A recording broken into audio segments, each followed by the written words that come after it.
G'day everyone, I'm Smokescreen and welcome back to another video, and welcome back to the first ever official online championship race in Gran Turismo 7. We are racing once again in the new rendition of the Toyota Gazoo Racing Gran Turismo Cup. It's the first online championship, the first official online championship in Gran Turismo 7.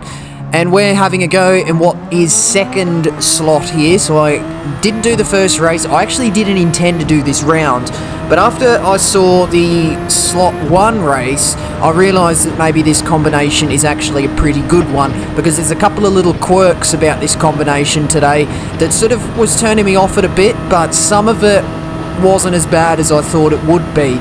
So basically I just got a bit of FOMO after watching the first slot, and I was like, oh, it actually looks like a decent race.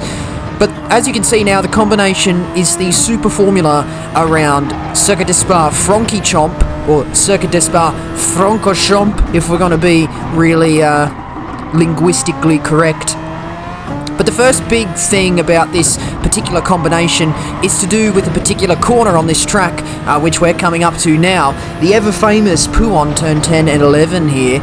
It's this corner here. Now, that might look really easy, what I just did. Flat on the throttle, turn in, take the corner. Oh, no. You are sorely mistaken, my friend. Pouhon in this car is absolutely deadly. You turn in too quickly, the back end's going to slide. You turn in too much, the back end's going to slide. You touch a curb, the back end's going to slide.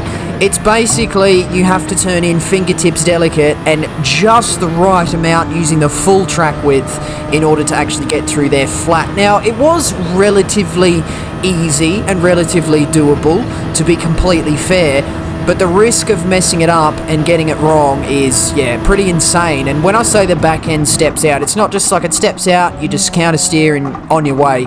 Once the back end of this car is gone at whatever we're doing, 290 kilometers an hour, fully aerodynamically limited, there is no catching it, because you go to counter steer, the car will snap the other way, and the other way at that particular part of the track is off the track, and you will find yourself into the barrier head first at 270 kilometers an hour, which obviously, is not really what you want. So in this qualifying session, we're basically, we've got 10 minutes here, so we can have a good couple of laps. So we are going to sort of be pushing Pouhon a bit, and, obviously we don't want to make said mistake, but we've got a couple of opportunities here, so we are going to be pushing, and you can see I touched the curb on the inside, and that's what I mean. Bang into the barrier, Grim Reaper's out to play, and we find ourselves dead. Hashtag absolutely dead in the barrier. Get it trending. So that first lap is no good, a 206.2. You can see Meta 7 sets the current fastest lap, a provisional pole of a 150.5. So we've got a 206, which is obviously no good. This is going to be our second outing. Let's have a look at Pouhon this time. Turn in gently. Yes, we get through there. Okay, someone else hasn't. I didn't quite see who that is. Oh, Dylan Lindgren's come across the line with a 149.9, so we'll see what this lap time is now. We're currently 16 seconds off the pace, but that's going to improve to 1.2. As we go through lap 4, we're going to be going through a quick lap guide, braking just after the 100 meter board for La Source hairpin. Second gear for rotation. I think a lot of people were actually upshifting to third early to get a more stable exit. I was using second gear on the exit to try and get the launch. Obviously sequential gearbox here, so the gear changes aren't too bad. Eau Rouge, Radeon, that sequence of corners is actually fairly easy in this car. Easy, flat, and the car's not really going to step out sideways unless you're absolutely all over the curbs like a rash. Heading towards Lecombe chicane, looking on the left hand side, braking just after the 50 meter board into here, absolutely sailing in, really relying on the downforce of the car. Melody's flat if you get it right, and then heading down towards turn 8, braking just after the start of the curb, and then really just send the car, get it to the apex as fast as you can, back on the throttle. This corner's just a lift, Jackie X, just a little bit of a lift on the way in, unfortunately for Ikatosh getting at a little bit wrong. And then coming into Pouhon, we're looking for the electronic flag on the right hand side and turning in ever so gently just after, and you should be able to get it flat if you don't muck up your steering. braking just after the white line that crosses the track, which is basically right as the corner starts to happen. So obviously, yeah, a lot of grip here, braking just on the start of the curb on the left-hand side, and we get through there nicely. And then this corner is flat out through Stavilo, and we are 1 1/4 tenths up on our 151.0, so we're on track for a 50, which is good. Boulogne-Chaumont now is a pretty easy corner here, completely, to be completely honest with you. Easy, flat, the car's not going to step out sideways there, so that's all good. But then coming into the chicane, we're braking just after the 100 metre board in qualifying trim. Meet that first curb apex, meet the second curb apex. You probably could require a dab of brake through there, but we get through there, and we come across the line with a 150.9. Puts us provisionally in 4th position. We start this next lap here, but it's going to be, or it was no improvement. Metal Gear's just preparing for a lap, and we're going to go for our last qualifying run. But instead of my annoying voice through it, I'm going to get you to turn up your volume and enjoy this Toyota engine in the Super Formula.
Now, the eagle-eyed amongst you would have seen that that was actually a slight improvement on my previous qualifying lap. As you can see there, we are 1.0 seconds off the pole time of 149.7, so a quick bit of mathematics tells us that I set myself a 150.7, which I feel like I could have gone a little bit faster. It wasn't a perfect lap, but in the grand scheme of things, it's a pretty good lap to put it on. What were we, 4th? I've immediately forgotten.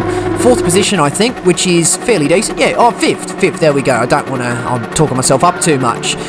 So it's going to be a standing start, not with false start check, so we are going to be using a bit of overtake and a bit of traction control off the line. We've got the inside for turn 1, but something I don't have is brake lights on the car ahead, or on the cars ahead. Oh, we get pinched into the turn 1 barrier there, and I've still got traction control on because I'm trying to keep myself collected.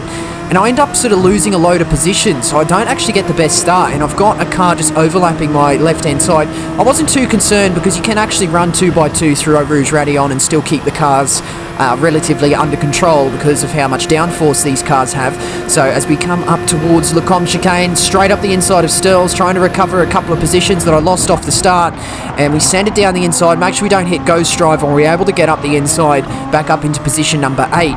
So it hasn't been an ideal start. What's going to happen here is a couple of people are going to get a penalty, but the problem for me now is that I'm sort of behind people I qualified ahead of, so I'm probably faster than these guys, but because I got a poor start, I ended up behind them. And the thing about a Super Formula race here at Spa, through this middle sector, you're going to be suffering from so much dirty air, making it so difficult. Let's see, how do we tackle Pouon in the race conditions? Someone up ahead hasn't tackled it correctly. I think that unfortunately was Ikatosh. Kazar has a spin. Ikatosh has got a 4-second penalty now, and as we round the turn, it goes up to 9 seconds, and then he completely disappears. He's obviously been abducted by the Bathurst UFO. that's decided to traverse over the globe to the top of Belgium.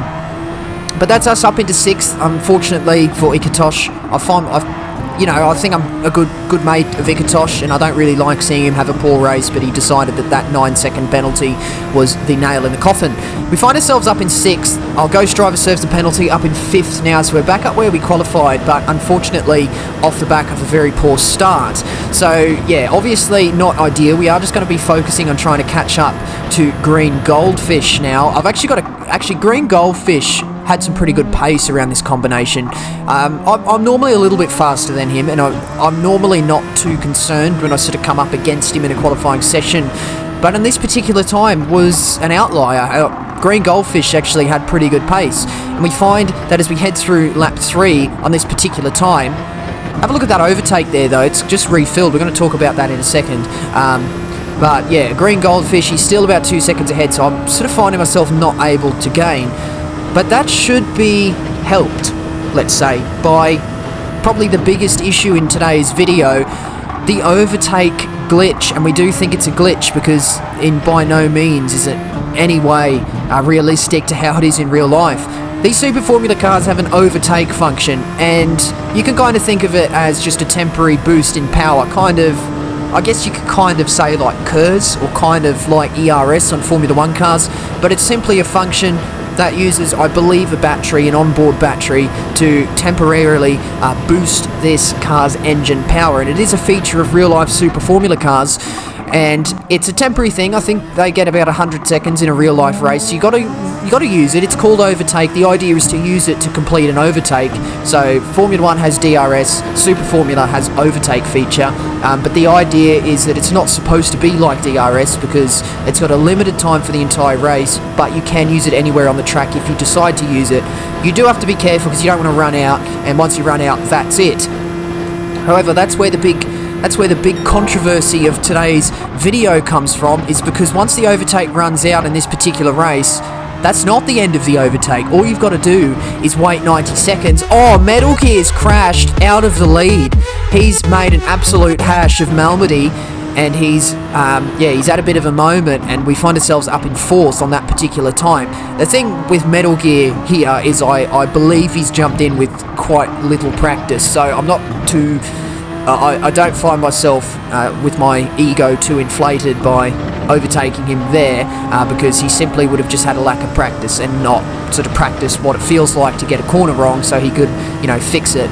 But yeah, the overtake just refills. Run out of overtake, wait about 90 seconds, 90 to 100 seconds, and the overtake just reappears. You saw earlier when I highlighted it and sort of magnified that overtake, it just jumps up to 100%. Like, it doesn't refill, it doesn't like recharge under braking or something like how LMP1 cars have their hybrid feature that recharges. Nothing, it just appears.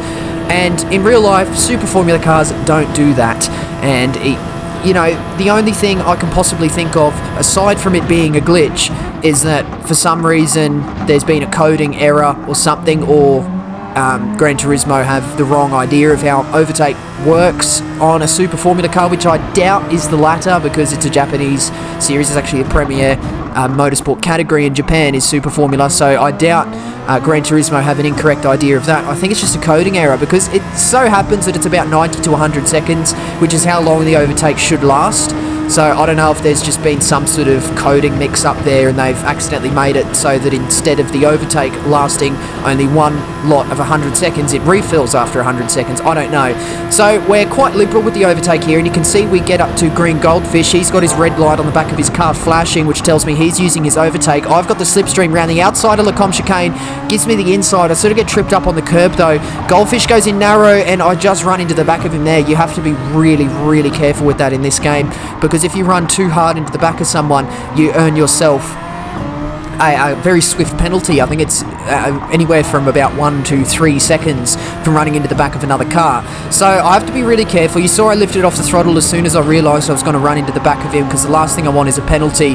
But that comes at the detriment of me being stuck behind him through this middle sector. So that's another little interesting little quirk of the Super Formula cars at Spa here. The middle sector is a dirty air festival, but then you've got these straights to absolutely unleash the raw power of these cars, especially with your liberal use of the overtake feature. You, of course, every time you use your overtake, you have a period of about 100 seconds where you don't have it. I didn't really take the time to work out what the optimal use for it was. I just basically used it when it was available, but I'm sure you could optimize your overtake to make sure you have it for every straight section of the track, so as much of the straights as possible. You can see through that entire straight there, I'm in the period of where this overtake is empty, so I wasn't quite able to actually maximize the benefits of the overtake in this particular race. But I think as we round out turn 1, we ran out of it towards the end of the main straight, or towards the end of the camel straight rather, on the end of the previous lap, or during the previous lap rather, so it should be about now, with a 1 minute 50 lap time, it refills, and there we go, refilled. And so I'm going to be able to have that overtake all the way down this main straight. I've got the slipstream of green goldfish here, and I've got the masses of overtake to use. Now, of course, don't know what green goldfish's level. All I can see is whether his red light on the back of his car is flashing, and I don't think it is, and we've gained about 7/10 down that straight. Just goes to show how really OP this overtake feature is, and if everybody had to use it as sparingly as it's designed, it would be a really, really handy tool in just completing your overtakes. But because everyone is using it, it kind of renders the advantage useless, because everybody's got the advantage. So it's really not ideal, but what happens is we get close to green goldfish, and then we don't we get close to him, but then we suffer the dirty air and sort of bounce out of the slipstream range because it's so hard to stick so close. You can see that gap has opened back up to about 0.6 of a second as we head through here. We're going to suffer the dirty air through this corner. We have to be really careful with the throttle. Green goldfish hits a bollard on the inside of that chicane, Le Fagner chicane. We managed to look around the outside at Stavilo, and we complete that move with some overtakes through the corner, and we are able to actually get that position. So green goldfish has actually crucially made an error. If he had maybe that big gap as we exited out onto this straight and had his overtake, he probably would have been able to stick ahead, but a little mistake just put him much, much closer to the front of my car than he would have liked, and I was able to just complete that overtake clean around the outside. And because I have masses of overtake, he's not actually able to mount a return move with that. So that's green goldfish in between myself and Metal Gear, who is starting to become a little bit of a concern to me. Metal Gear obviously crashed out of the lead, but Metal Gear was in the lead for good reason. He's a bloody quick driver, and there's absolutely nothing that he can do to convince anybody otherwise. He's a quick driver no matter what he does.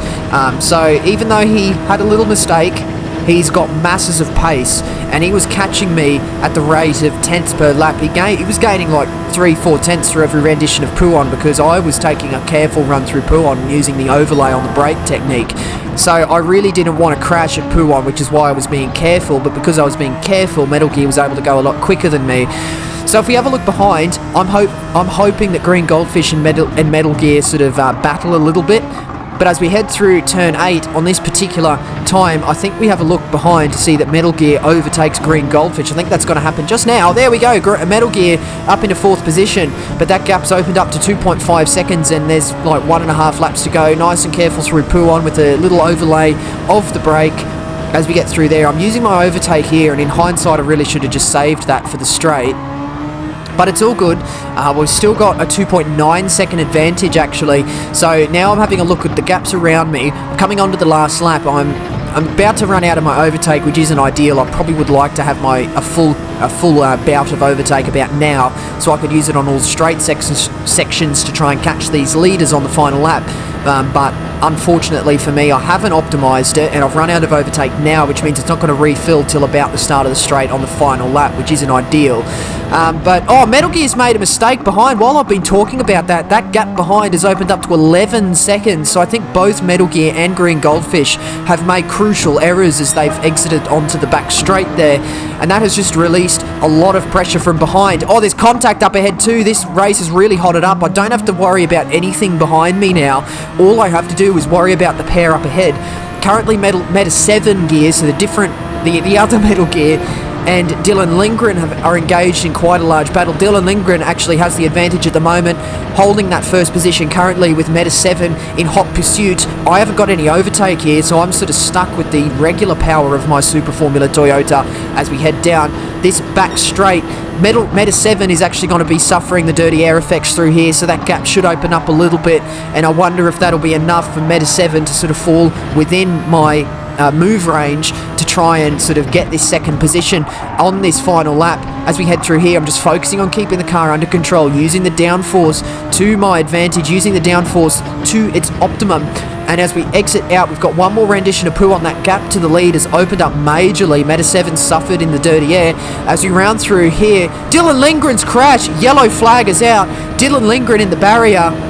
On the last lap, he's made a crucial error, and now all of a sudden this little fight, this little chase down, this little pursuit for the second position has turned into the fight for the lead. 1.2 seconds off the back of Meta 7 here, and I've got a full tanker overtake here, or a full sort of bout of overtake to use. I don't quite use it at the start of this straight. I guess I didn't realise it filled up, but then I realised, smash that overtake. I got one more heavy braking zone, but I don't think it's quite going to be enough from 9/10 back. You can see it would have been really handy if I had this overtake all the way down the Kemmel straight on this lap too, because I probably would have been quite a bit closer. And heading into here, Meta 7 is just going to keep his composure. He's not going to crack under pressure, and he's going to be able to bring home an absolutely sensational victory. As for us, we're not quite going to be able to get him at the end of the day. 1.2 seconds off the lead at the end of that race. Oh my goodness. Now that race was actually really, really incredible, to be completely honest with you. I can't believe I picked up a second spot. Yeah, it would have been nice to contend for the lead, and given everything that happened with a couple of mistakes from the faster drivers, the clearly faster drivers there, if I didn't sort of crack under the pressure at the start, have a really poor start, lose a load of positions, and sort of get engaged in a bit of a battle, I think I probably would have been in pretty good contention to take out that victory there. But on this occasion, it was going to be a second, and I managed to bring home 269 points. Meta 7 takes home a nice 280 there, so fair play to him. But because this was second slot, I wasn't confident that the win in slot 3 would have been for any more than 269, so I decided to leave this combination there. But oh my goodness, what a weird round. What do we think of that overtake glitch? Let me know down in the comments. I'm obviously, I think the overwhelming consensus was that it's a glitch and we probably shouldn't take advantage of it, but it's there to use, so we all used it. We kind of came to a little bit of a consensus as a community that everybody is free to use it. We were kind of discussing at a time to make it so that we only use one allocation of it, but then, you know, there's always got to be that one person that isn't part of that agreement that's then got to use all of the overtake that they get in the race, and then that'll put everybody that's agreed not to use it at a disadvantage. So I didn't want to do that, or I don't think anybody wanted to do that, so we just decided it's going to be there, it's going to refill, just use as much as you can, and we managed to bring home a second position there. Obviously, with the added quirk of being so easy to crash at pool on as well, you can see why I was initially turned off this combination, but I'm so glad I did slot 2 there, because that was actually a really incredible high-octane race, and that was really fun to be a part of. But that's going to finish up this video today, so do hit the like button if you enjoyed, and do subscribe if you'd like to see more videos and streams from me. Do leave a comment as well. That's questions, comments, and constructive criticism, as always. Very much appreciated. But that's going to be the end of this one today, and that means that is it from me. So once again, I do thank you very much for watching. See you later.